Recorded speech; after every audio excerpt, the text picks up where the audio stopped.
এটা হচ্ছে আমার ই পাসপোর্ট আর এনআইডি কার্ডের সাথে মিল। আর আমার যে পুরাতন পাসপোর্ট এমআরপি পাসপোর্ট এর সাথে এই পাসপোর্টের কোনো মিল নাই। তো এখন আমি আমার ই পাসপোর্ট দিয়ে আমি আবার নতুন করে পাসপোর্ট সংশোধন করে নতুন করে আমি সৌদি আরব প্রবেশ করতে পারছি ইনশাল্লাহ, আলহামদুলিল্লাহ। তো সবাই ভিডিওটা দেখেন, দেখলে বুঝতে পারবেন। আসসালামু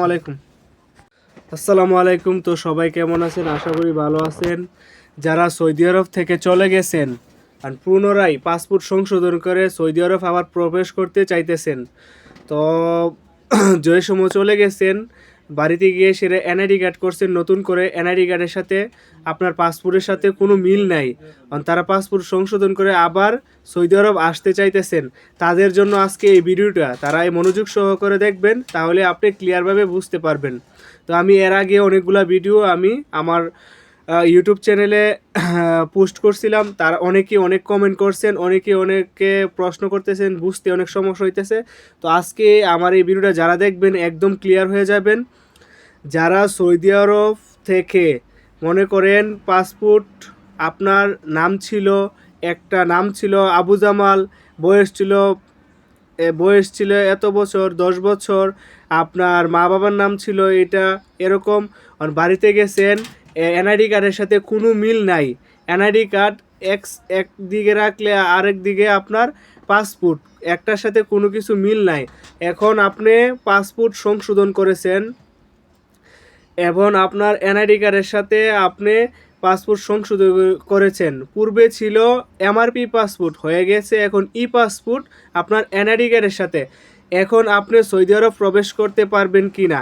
হ্যাঁ, ইনশাল্লাহ আপনি সৌদি আরব প্রবেশ করতে পারবেন যদি আপনি সৌদি আরব থেকে লিগেলভাবে বাংলাদেশে গিয়ে থাকেন, তাহলে আপনি ইনশাল্লাহ পাসপোর্ট সংশোধন করে পুনরায় আপনি সৌদি প্রবেশ করতে পারবেন।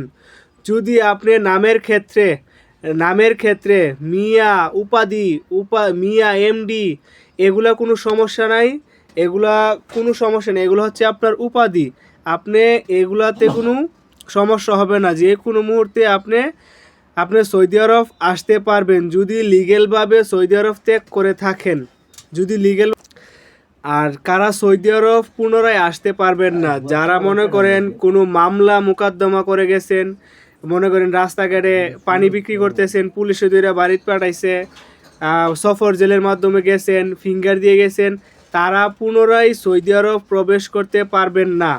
আর প্রবেশ করতে চাইলে আপনি কনফার্ম হয়ে প্রবেশ করতে হবে, হয়তো জাওয়াজাত প্রিন্ট নাই তো এয়ারপোর্ট প্রিন্ট, আপনি আকামার নাম্বার দিয়া আপনার যদি কোনো আত্মীয় স্বজন থাকে তাদের মাধ্যমে এয়ারপোর্ট প্রিন্ট জাওয়াজাত প্রিন্ট তুলে দেখতে হবে আপনি কয় বছরের জন্য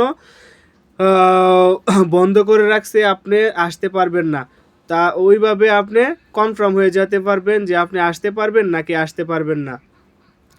আর যারা মনে করেন সৌদি আরব আসতে চান তো ভালো করে আসবেন, আর এয়ারপোর্ট প্রিন্টটা যাচাই বাছাই করে আসবেন। আর যাদের ক্ষেত্রে বলছি যারা লিগেলভাবে যাবেন তাদের ক্ষেত্রে কোনো সমস্যা নাই, যে কোনো মুহূর্তে সৌদি আরব আসতে পারবেন। যেদিন গেছেন এর 10 দিন পরে আসতে পারবেন পাসপোর্ট সংশোধন করে, কথার কথা বলতেছি, কোনো সমস্যা হবে না। তো ইনশাল্লাহ আসবেন। আমার ক্ষেত্রেও যেহেতু সমস্যা হয় নাই, আপনাদের ক্ষেত্রেও সমস্যা হবে না। আমার ক্ষেত্রে যেহেতু সমস্যা হয় নাই, আপনাদের ক্ষেত্রেও কোনো সমস্যা হবে না ইনশাল্লাহ। তো সবাই ভালো থাকবেন। আসসালামু আলাইকুম।